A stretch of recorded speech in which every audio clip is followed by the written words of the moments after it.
Hey guys, how are you? Welcome into a Saturday morning edition of the Daily Juice Podcast. My name is Matt Perrault. You can follow me on Twitter at SportsTalkMatt here on BettingPros.com. Always being brought to you by BetMGM. All right, we got a lot of things to talk about today, and I'll do a quick recap of what happened last night, a quick recap of what happened with golf, a quick recap with the parlay, and then we're going to get heavily into UFC 261. If you are not a fan of mixed martial arts, you're not going to like this podcast. I'm going to tell you right now, okay? I will have NBA player props going, but I have 4 bets going on the main on the main card for the pay-per-view for UFC 261. This is the return of fans. So I have my first 1-unit bet of 2021. So I haven't really gone in here, but I'm going full unit. Why? Crowd. Okay? We have our first full crowd. I've told you guys this before. Once the crowd start to come back, once I start to feel that we have data and it's not some wonky octagon and it's a full-size octagon with crowds and full-size everything back to normal, then I can go back to betting 1-unit bets. Now, you can win a lot quickly. You can lose a lot quickly, but hey, let's go, okay? We got a crowd. We have a live crowd. But last night, bad night in hockey. I'm going to pause hockey for today. Bruins puck line, they lose outright badly to the Sabres. Yuck. Rangers and the over do not hit. The Rangers get to a 4-1 final there, but unfortunately in the Flyers we don't get to 6, so it goes under that 6 number, which stinks. So 0-2 in hockey. Haven't had one of those in a while. That stunk. The under comes in for the Warriors, though, at 228. Warriors Nuggets, once again, the under comes in there.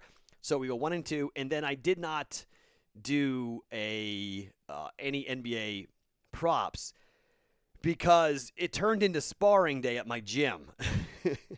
And, well, I don't know if you guys have ever boxed, but it's a big, testosterone fest, and I ended up I was at my gym for a lot longer than I thought I was going to be at the gym. I thought I'd get out in time to at least put a couple of props out to the evening games, but what ends up happening sometimes when you're sparring, sometimes I've been fighting now for a while, so you go up against somebody who is a weightlifter or somebody who thinks they're strong and thinks that weight and being big and muscle-bound dudes think that they can beat anybody up.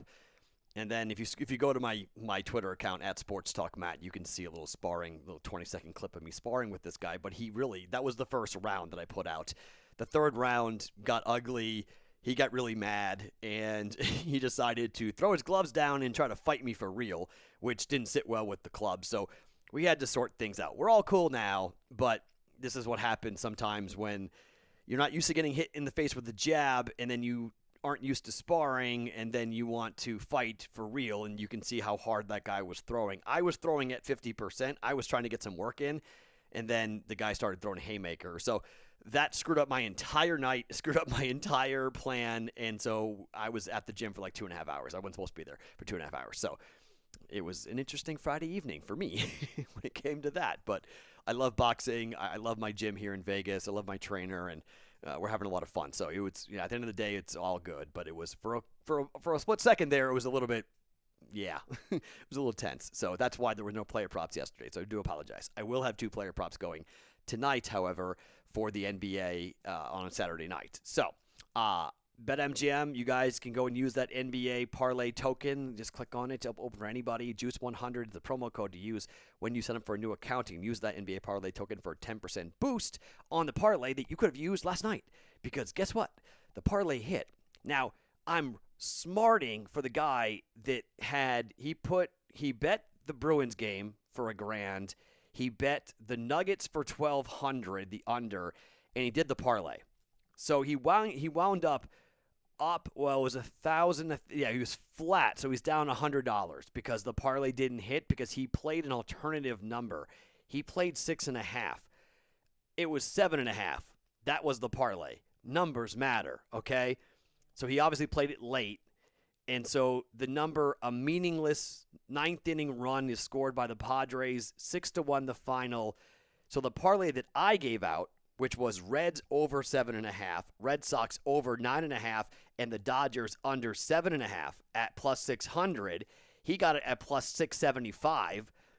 Didn't hit for him. it hit for anyone else who played it. So now the parlay for don't bet parlays, and this is my problem because people in the Discord channel were already laughing about me going like, I thought you were telling us not to bet parlays, Matt. So we're 3-11 in the 14 weeks, every Friday for 14 weeks we've been doing this. We're 3-11 now. But the problem is because it's 6 plus 600, if you bet $100 on every one of these, don't do that. But if you did, like the guy did in Mississippi, he did do that. He lost, unfortunately, but if you bet 7.5, you won. So you would be up. You would be up. You would have won back at plus 600. Yeah, you bet $100. You would have won $1,800, and you would have lost $1,100. So you would be up $700. 3-11, but with really long odds. You don't have to have a good record. You just have to hit enough of them to actually come out in the green. So, yeah. Everyone's like, Matt, I thought you were supposed to be telling us not to bet parlays. You aren't supposed to be betting parlays. But, yeah, okay, the I don't bet parlays is now in the green again. So you hit one, and that's, it's a lottery hit. But, again, 3 legs is not as hard as a 10-legger or whatever. But I try to give plays I think are pretty close to hitting. And one dude on the Discord channel, I need his record, because he's been betting the individual legs of all the parlays I've been giving out, and he is like way up by doing that. Because I've had like at least 5 of those hit, 2 of the 3 have hit, and the third one did not. So you'd be up money. If they're all minus 110, you go 2-1, you're going to be up money. So it's kind of a running thing. I think it's Cold Brewster on his handle on the Discord channel. He's a big Sabres fan. And it's just kind of a funny thing because he always says, I bet them individually. Like he gets the parlay legs, bets them individually, and he's been cashing consistently. So I do research on those parlays. I just don't give them out officially as plays because I like to keep the Daily Juice fun and light, and we try to have some fun with this. And now 3-11 for these plays. I don't count them for me. I should count them. I'd be up 7 more units. So they should count if you want to go ahead and add them to the official Daily Juice record. I'm giving him out as plays. I just don't bet parlays. So I guess Dan Harris can make a judgment call as to how he wants to play with that or not. But the 3-11 would kill my record, except it would help a lot on the overall units being up or down. So it's kind of a give and take there as to where you want to go with the record or the units. Units are more important than record, obviously, but it's just one of those things, right? It's just one of those games we're playing here because we bet every day for the Daily Juice. So the parlay hits, that's cool. And then golf. Colin Morikawa and Matthew Wolff didn't make the cut. Woo! And guess who's in first place? Our guys. Told you that Champ and Finau had something for this golf tournament at the Zurich. So that half a unit cashes. Minus 120, but that half a unit cashes. That's beautiful. Take that and run with it. So really it's a 2-2 night. And I'm not amazing, but 2-2 is 2-2, and I'll take it. And it's better than being, if you count the parlay, we're way up on the night. But obviously we don't count the parlay because I don't play the parlays because I don't play parlays, but you know what I'm talking about. So yeah, let's move on to UFC 261. The return of the first 1-unit bet for Matt Perrault of 2021.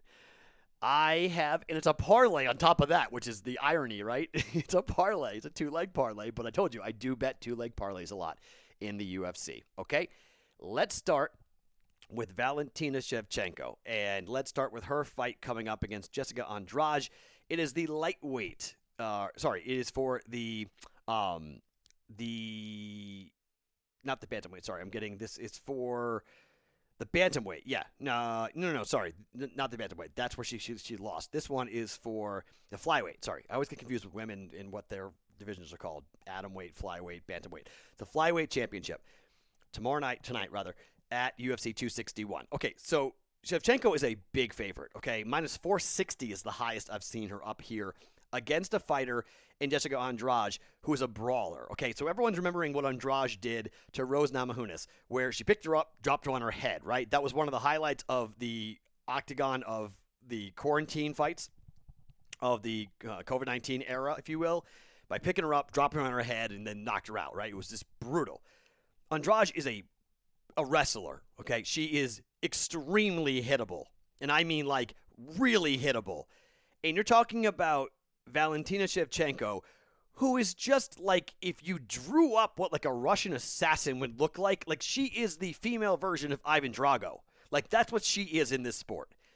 She is unbelievable. And Andrade is actually getting a lot of respect here from the line makers because this thing should be a lot more, in my opinion. I'm not giving her much respect. Shevchenko has six fights by knockout, and I really do think that this fight ends via knockout. I think Shevchenko is going to just blast Andrade. I don't think Andrade gets anywhere near her, to be quite honest. Shevchenko's got incredible Muay Thai. She's going to be able to keep her at a distance, and just whenever Andrade comes in, it's just going to be ding, ding, ding, ding, ding. She's going to pick her apart with strikes. And look, everyone's like, whoa, maybe there's at this weight class. Nah, man, not at this weight class. Her losses have come up at the higher weight class to Amanda Nunes. This is a knockout end, okay? Plus 225, Shevchenko by knockout. She's going to knock out Andrade, okay? Half a unit there, Andrade to go ahead and knock out Jessica Andrade for a half a unit, okay?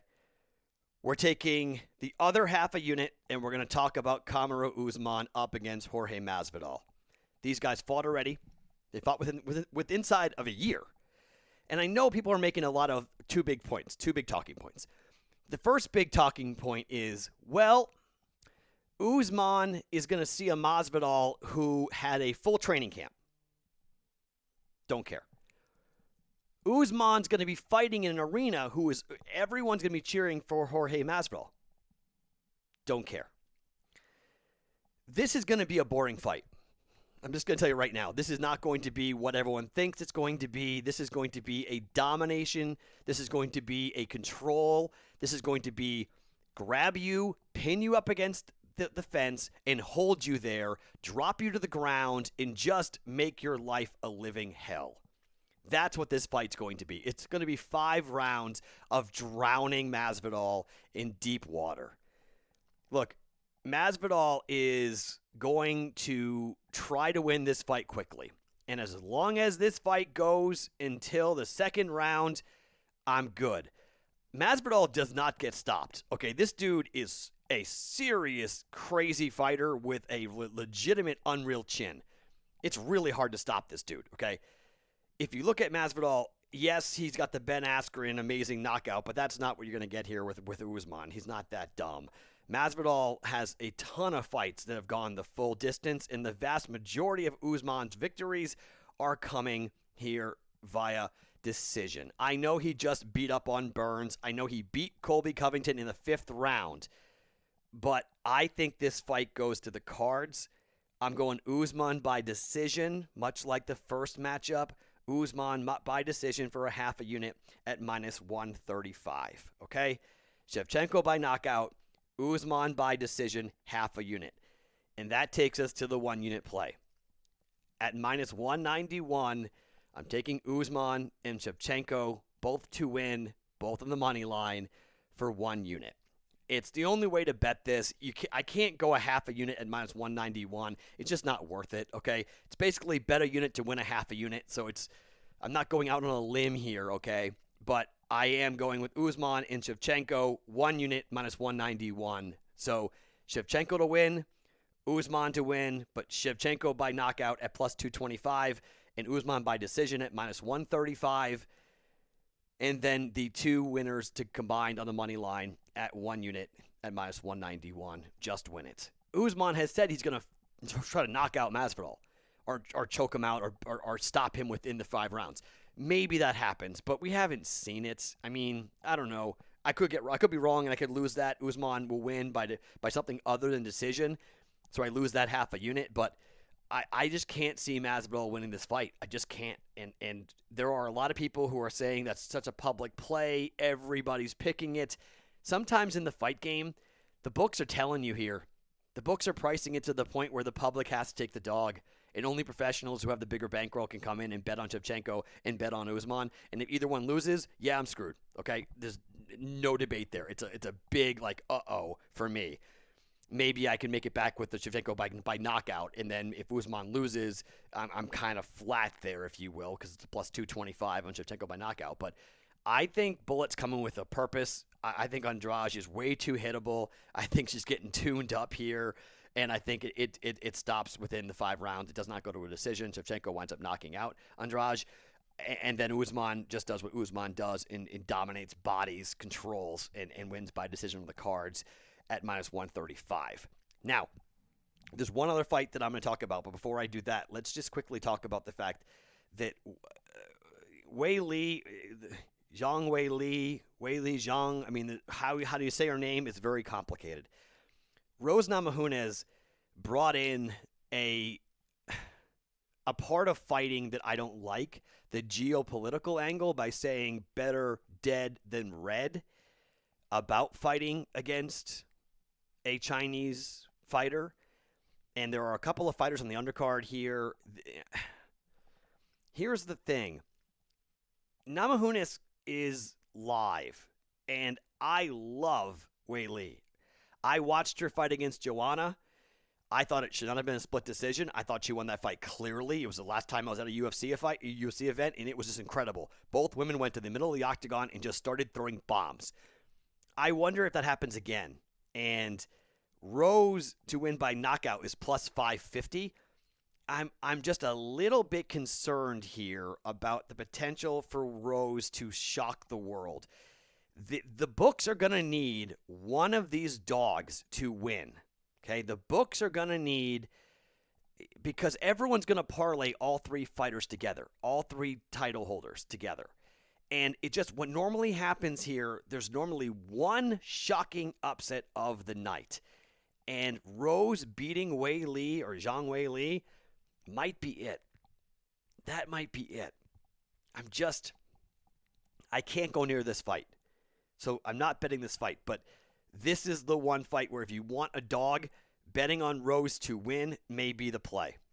Okay, that might be the play, to bet on her to win if you want an underdog here in a title. Because it's hard to see all 3 favorites winning and all 3 belts being kept, but everyone's saying it's going to be an and still night. Okay, so that's why I'm not touching that fight. I'm just going to enjoy that fight and watch that fight, but maybe Rose, maybe a sprinkle a bit, maybe I'll sprinkle a bit, depending if we hit that Shevchenko thing, maybe a sprinkle, I don't know, we'll see. It's going to be very interesting. This is a huge fight. It's a global fight. It's got a lot of things rolling around in it, but everyone's saying that Rose can really throw, and I mean, I think it's going to be the best. It might be the best fight of the night. How about that? This might be the best fight of the night. One more fight, and this is Anthony Smith up against a fighter that, boy, it's going to be a really tough matchup. Jimmy Crute is expected to be one of the next big things. Anthony Smith essentially is a gatekeeper in this division. The problem is Anthony Smith has taken a lot of damage over the years. And Anthony Smith is, 2 years from when he fought John Jones. He's 32 years old. He's from Omaha, Nebraska. I've known him for a long time, back in my days in Omaha, and watching him and hearing about this guy, Lionheart, coming out. Jimmy Crute is a really dominating, dangerous light heavyweight. He's 12-1. He's 4-1 in the UFC. The last 2 fights he's had have earned him Performance of the Night bonuses. He's 25 years old, and he's an absolute beast. Okay? He's a beast. I think this guy is going to stop Anthony Smith. I thought about taking the over 1.5 rounds. That was minus 180. I think this fight gets either by submission. It's really hard to knock out Anthony Smith, okay? This dude is just... But in the light heavyweight division, when you have this type of youngster, if he drops Anthony Smith, it's over. Crute's going to jump on him and pound him into the ground and pound him out. Maybe go for a submission there, grab a hold of him and tap him out after he knocks him silly. So that's one reason why I'm not taking it by knockout. I just took Crute inside the distance at plus 120 for a half a unit, okay? And this kid, I think, at some point, I talk about this a lot, but at some point there are different storylines, if you will, that the UFC is creating.